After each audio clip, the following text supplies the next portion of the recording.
Yo les postos, c'est Sacha, bienvenue dans cette nouvelle vidéo. Après un match totalement fabuleux au niveau du jeu de la Real Sociedad, qui nous a montré depuis le début du championnat de la Liga que c'est l'équipe qui produit le plus beau jeu, avec un pressing impressionnant, un jeu en une touche de balle.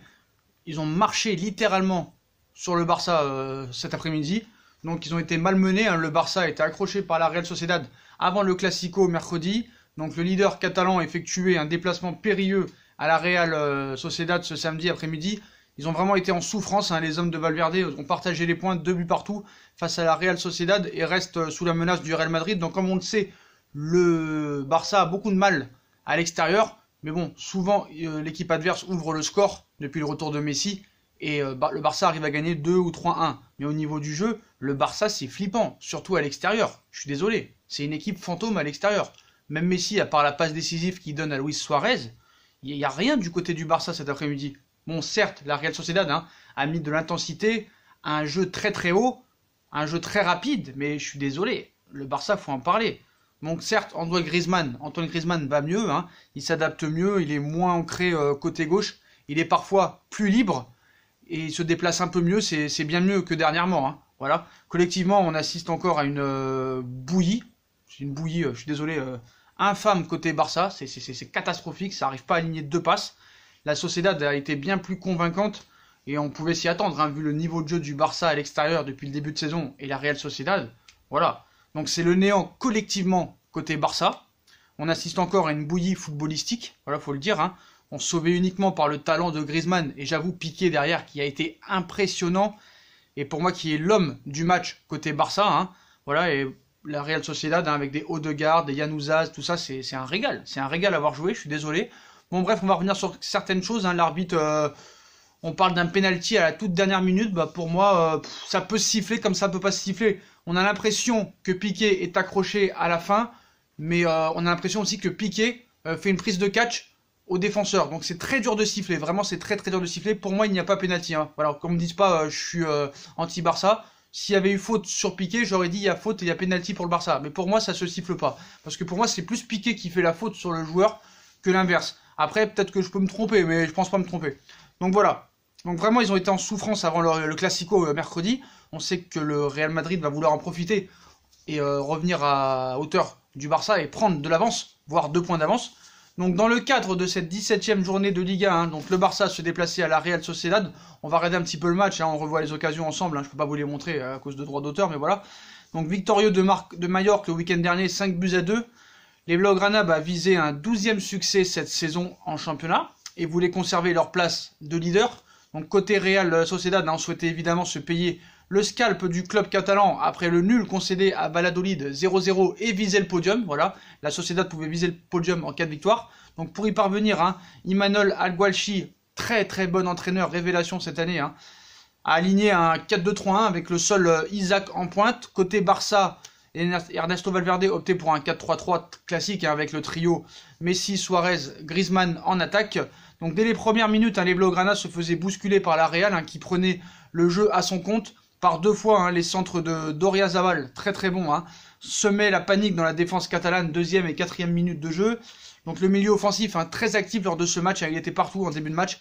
Il a décroché une frappe soudaine, mais voyez le cadre se dérober à la 5e minute de jeu. Dans la confusion, l'arbitre sifflait un penalty suite à un tirage de maillot de Busquets sur Llorente dans la surface de réparation à la 10e minute de jeu. Donc on a Oyarzabal, ne tremblait pas et prenait Ter Stegen à contre-pied. Ça faisait 1-0 pour les locaux à la 12e minute de jeu. 2 minutes plus tard, le Barça réagissait avec Luis Suarez, dont la volée était repoussée par Remiro à la 14e minute de jeu, mais séduisant dans la première demi-heure. Les hommes de Aqualcil étouffaient totalement le Barça. Le Barça était inexistant. Le Barça s'est fait manger, marcher dessus lors de la première demi-heure. Et vraiment, la Real Sociedad m'a vraiment impressionné. Et on savait qu'à un moment, il ne pouvait pas tenir ce rythme pendant 90 minutes. Donc, le Barça lançait dans la surface Isaac, dont la frappe était détournée en corner. Donc, Suarez lançait Griezmann qui trompe Remiro d'une super piquée, un partout à la 38e minute de jeu. Voilà, franchement, beau but du Barça quand même. Beau but de Griezmann. Il faut l'avouer, voilà. Donc moi je tiens aussi à préciser que le sauvetage de Piqué à la 32e était exceptionnel. Et Piqué a fait un match vraiment exemplaire, masterclass. Et 4 minutes plus tard, Montréal sur la gauche a distillé un bon centre pour la tête d'Isaac, bien capté par Ter Stegen encore lui.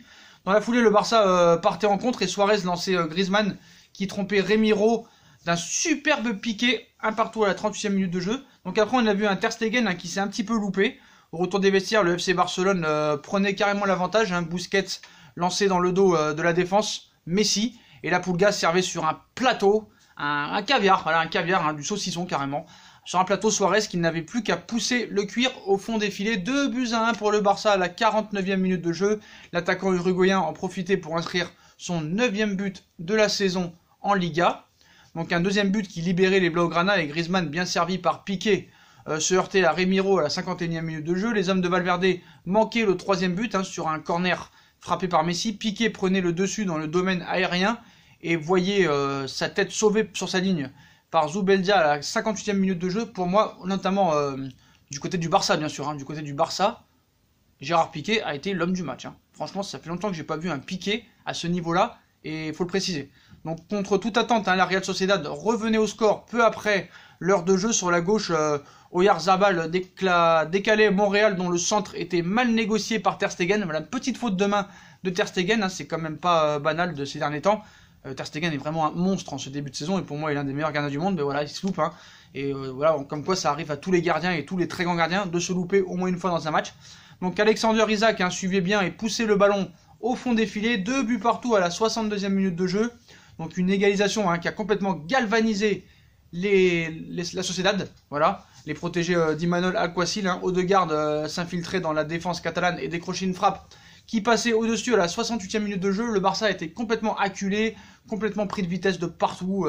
Le Barça a tremblé et Ter Stegen encore devait s'employer sur une tête de Merino à la 70e minute de jeu. 8 minutes plus tard, les Blaugrana réagissaient timidement avec Ivan Rakitic, dont la frappe passait à côté à la 78e minute de jeu. Le FC Barcelone aurait pu bénéficier peut-être d'un penalty en fin de match pour une faute dans la surface sur Piqué. Mais l'arbitre n'a pas bronché à la 92e minute de jeu. Avec ce résultat nul, le Barça reste sous la menace du Real Madrid au classement. Le Real Madrid demain aura peut-être la possibilité de prendre 2 points d'avance. Je voudrais revenir aussi sur le match du Barça, ils ont été catastrophiques, mais quand même vraiment masterclass de Gérard Piqué. Bon, sur ce penalty, c'était très très dur. On revoit les images là, avec toute objectivité. On a l'impression que le défenseur de la Real Sociedad tient Piqué, l'amène vers lui, mais on a l'impression que Piqué en rajoute et le pousse. Donc vraiment pour moi c'est du 50-50. Il y aurait eu penalty, ça aurait pas été vol. Il y aurait eu penalty, voilà, voilà, ça peut se siffler. Voilà, ils auraient pu avoir un penalty le Barça. Voilà, faut être logique, faut être un petit peu, voilà, on va pas faire les anti-Barça. On n'est pas anti-Barça, voilà, on le dit. Quand il y a faute, il y a faute. Peut-être que Piqué aurait pu avoir un penalty à la 93e minute de jeu. Quoi qu'il en soit, le Barça s'est loupé. Au niveau du jeu, c'est catastrophique. Ils n'ont rien montré. À l'extérieur, ils ne montrent rien. Même Messi, à part cette passe décisive, ce caviar pour Luis Suarez a été inexistant pour une fois aujourd'hui. Et je suis désolé, à l'extérieur, le Barça est vraiment prenable. Et quand on voit Liverpool cet après-midi qui a gagné 2-0 contre Watford avec un Momo Salah exceptionnel, bah voilà, je pense que Liverpool reste favori pour la Ligue des Champions. Le Barça reste deuxième favori, mais à l'extérieur, le Barça est vraiment prenable. Donc si le Barça va avoir une chance en Ligue des Champions, il faudra qu'il fasse vraiment attention à l'extérieur, parce que je pense que c'est beaucoup friable. C'est très friable à l'extérieur. Donc maintenant, on va venir au Classico. Donc le match du Real, le match du Real demain, on va voir ce qui va se passer. Est-ce qu'eux aussi, ils vont être tenus en échec, ou est-ce qu'ils vont prendre 2 points d'avance sur le Barça? Donc le Classico approche à grands pas, mercredi. Donc Zidane, lui, a déjà quelques certitudes sur le 11 qu'il va aligner face aux Catalans, mais il a également des doutes. Donc c'est vrai que le jeu du Barça n'est pas pareil que celui de l'extérieur et domicile. Donc la saison n'avait pas forcément bien commencé pour les deux équipes, et notamment pour ceux de Zinedine Zidane, à tel point que on évoquait déjà le spectre d'un licenciement pour Zidane. Mais ce dernier a su se redresser la barre, trouver des solutions, et le Real Madrid a aujourd'hui trouvé son rythme de croisière.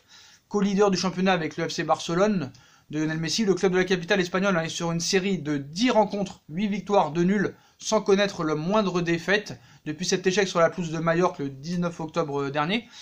Mais dans une saison, il y a des rencontres qui peuvent marquer un tournant, pour le meilleur comme pour le pire, et le Classico en fait partie. En cas de victoire, Zinedine Zidane et ses joueurs seront portés au nu.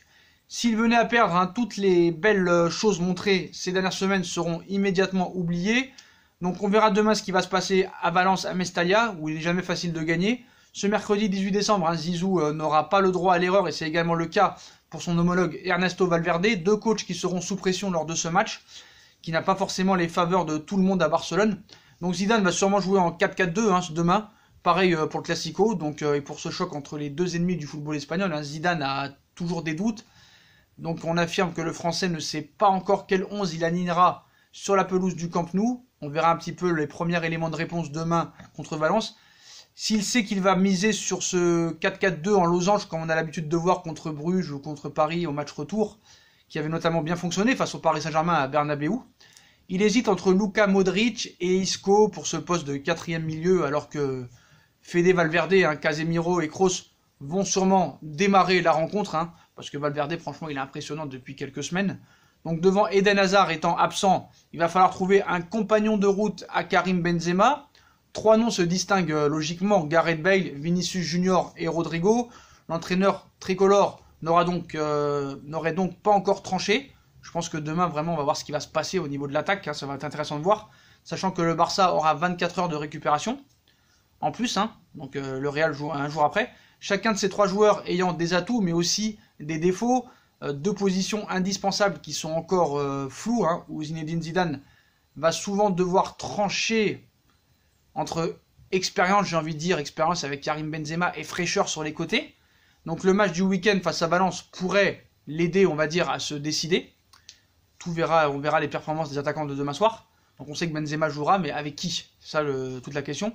Donc il faut ainsi prendre en compte hein, les blessures et le fait qu'en cas de carton jaune dimanche, le champion du monde 98 devrait faire sans Casemiro mercredi. Donc si demain Casemiro prend un carton jaune, bah, il sera absent, en plus de tous les blessés. Donc on va voir donc vraiment ce championnat d'Espagne, hein, beaucoup de suspense. Donc voilà les postos. Hein, donc le Barça a été malmené cet après-midi par la Real Sociedad, mais s'en sort par un 2-2 un petit peu miraculeux. Voilà, hein, le leader catalan a fait match nul face à la Real Sociedad devant un très très bon Real Sociedad. Pour moi, l'homme du match du côté du Barça, c'est Gérard Piqué qui a fait une masterclass.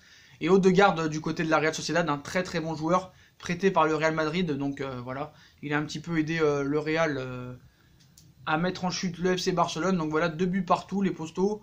Donc en attendant le match de demain à Valence, le Barça prend 1 point d'avance. Le Real aura l'opportunité de prendre 2 points d'avance demain en cas de victoire à Mestalla au FC Valence. Avant le Classico mercredi, qui va être vraiment très très chaud. Donc voilà les postos, bah, comme d'habitude, hein, dites-moi en commentaire ce que vous avez pensé du match du Barça, de la prestation de la Real Sociedad, de Gérard Piqué qui a vraiment été exceptionnel, de la petite faute de main de Ter Stegen. Mais voilà, pour vous, est-ce qu'il y avait penalty sur Piqué, oui ou non? Moi je dis plutôt oui quand même. Même si on a l'impression qu'il en rajoute un petit peu Piqué. Voilà les potos, bah, comme d'habitude, hein, si on a kiffé la vidéo, on like, on partage, on s'abonne. Dites-moi en commentaire ce que vous avez pensé du match, qu'est-ce que vous pensez du Classico, du match du Real demain. Et on me suit sur les réseaux sociaux, Instagram, Facebook, Snapchat, Twitter, ainsi que sur Utip, hein, si vous voulez aider à faire évoluer la chaîne en regardant les pubs gratuitement ou en faisant un don par-ci par-là. Voilà les postos, je vous souhaite une très bonne vidéo à tous. Et à très vite, on va regarder les sardines, là, un petit peu ce qu'ils font les sardines. A tout de suite pour une nouvelle vidéo. Tchuss.